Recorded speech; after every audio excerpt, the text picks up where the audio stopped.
You think you're safe. You think your mind is yours, locked, private, untouchable. You're wrong. Right now, somewhere, someone is being taken apart, piece by piece, and they don't even know it's happening. Not with a gun. Not with a knife.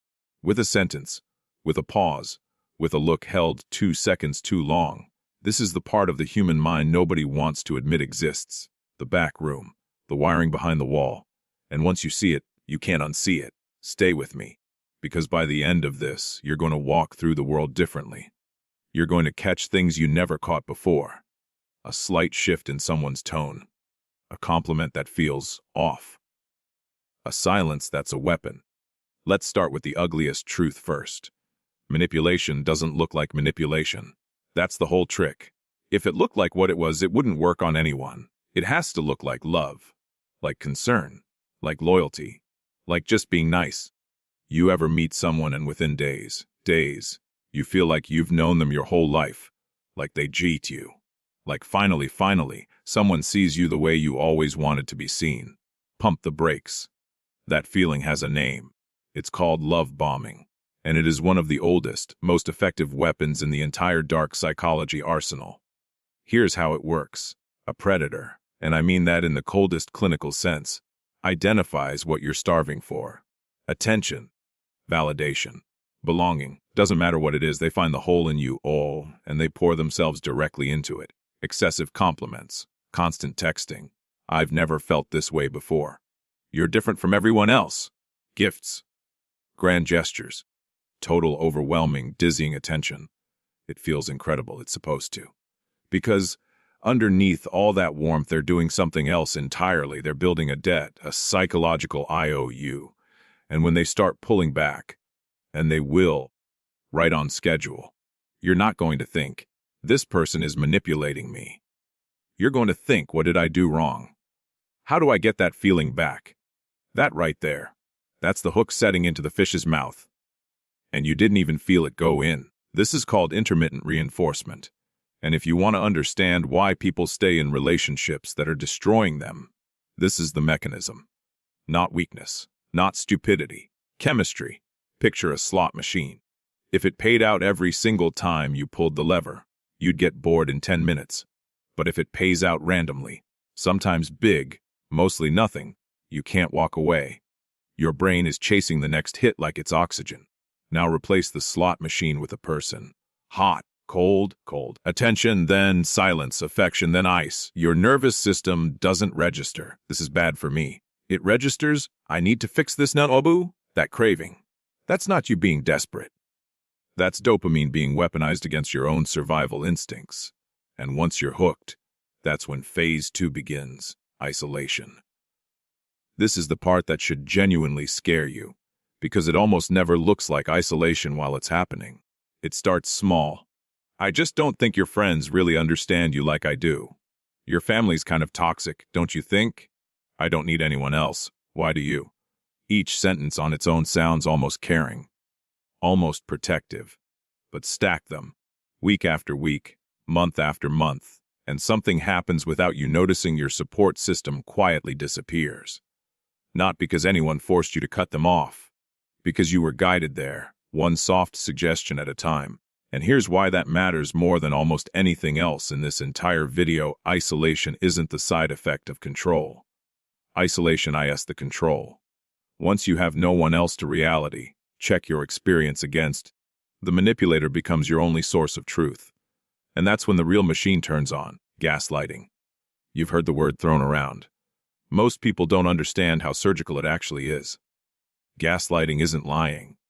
Lying is easy to catch. Gaslighting is the deliberate, repeated rewriting of your own memory and perception until you no longer trust yourself. That never happened. You're remembering it wrong. You're so sensitive. I never said that. You're crazy, small, constant, relentless. And here's the part that should give you chills. The goal was never to convince you of a lie. The goal was to destroy your ability to know what's true at all. Because a person who can't trust their own mind has to depend on someone else's. You feel your grip on reality slipping and you can't explain why. You start apologizing for things you're not even sure you did. You start narrating your own life through their voice instead of yours. That's not confusion. That's architecture. Someone built that. Now let's talk about the moment they get caught, because this is where it gets truly dark. DARVO. Attack. Reverse victim and offender. You finally find the courage to confront them. You lay it out. The lies, the manipulation, the pain. And instead of the accountability you expect, something insane happens. They deny it outright, flatly, without hesitation, like you're the one losing your mind. Then they attack, turning your accusation into evidence of you are instability, you are jealousy, you are issues. And then, the final blow, they flip it entirely. Suddenly they're the victim. Suddenly you're the aggressor. Suddenly you're apologizing to the person who hurt you. Walk away from a conversation like that and you'll feel something you can't quite name. Dizzy. Guilty. Confused about who even started it. That disorientation isn't an accident. It's the desired outcome. It's called cognitive dissonance. And manipulators use it like a scalpel. Now, I need you to understand something critical. None of this requires a genius. None of this requires a criminal mastermind twirling a mustache in the shadows. Most people who do this don't even consciously know they're doing it. It's instinct, pattern. Learned behavior passed down like a virus, generation to generation, relationship to relationship. But some people do know exactly what they're doing. And those are the ones you need to be able to spot from a mile away. Let's talk about mirroring. This is used by con artists, cult leaders, hostage negotiators, and yes, elite salespeople and interrogators. It's the practice of subtly copying someone's body language, tone, speech patterns, even breathing rate. Why? Because the human brain has a built-in shortcut: similarity equals safety. If someone feels like you, moves like you, talks like you, your subconscious flags them as one of us, trustworthy, familiar, safe. Watch a skilled manipulator in a first conversation. They'll lean when you lean. Slow their speech when you slow yours. Use your own words back to you 3 sentences later. It feels like connection. It's actually calibration. They're not bonding with you. They're building a replica of your trust receptors and turning the key from the inside. Now combine that with something called anchoring, and you start to understand how negotiators, cult recruiters, and predatory salespeople control entire rooms of people at once. Anchoring is simple and brutal. Whoever throws out the first number, the first story, the first frame, controls everything that follows. You've felt this without knowing its name. A product marked 500, now $9.99, feels like a steal even if it was never worth 500 in the first place. Your brain doesn't evaluate the price. It evaluates the dependency from the anchor. Cult leaders use this on human worth itself. Tell someone, early and often, that they're broken, worthless, lost, and then offer them the family, the purpose, the answer. And suddenly mediocre treatment feels like salvation. Because compared to the anchor of worthlessness they installed, anything feels like rescue. This is why so many victims of manipulation say the same haunting thing afterward.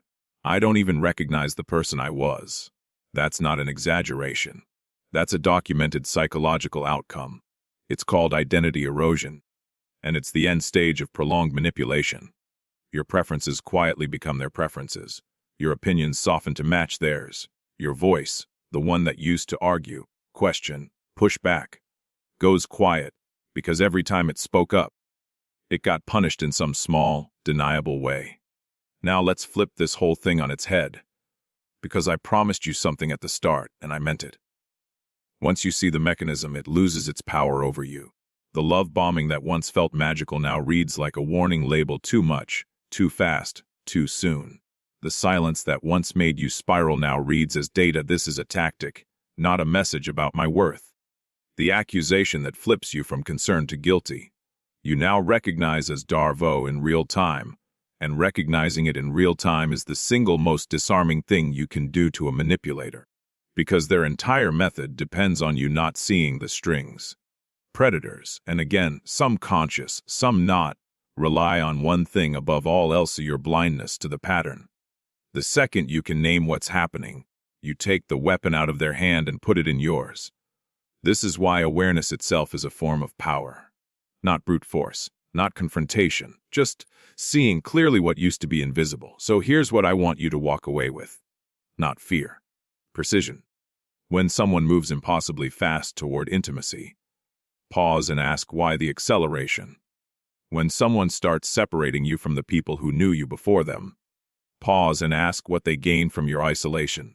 When your memory of an event gets challenged again and again over small, oddly specific details, pause and ask who benefits from you doubting your own mind.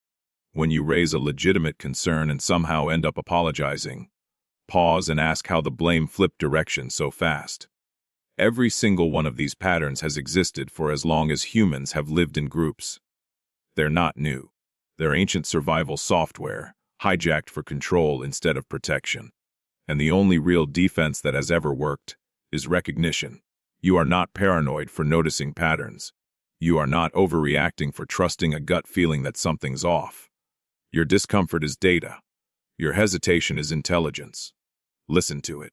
Because out there, right now, someone is being love-bombed into silence. Someone is being isolated one soft sentence at a time. Someone is standing in their own kitchen wondering if they're the crazy one. They're not. And now, neither are you. You see it now. All of it. The mirroring. The anchoring. The gaslight flicker in the dark. The slot machine dressed up as romance. The apology that was never yours to give. You can't unsee it. Good. Because the moment you can name the game, you already stopped being a player in it.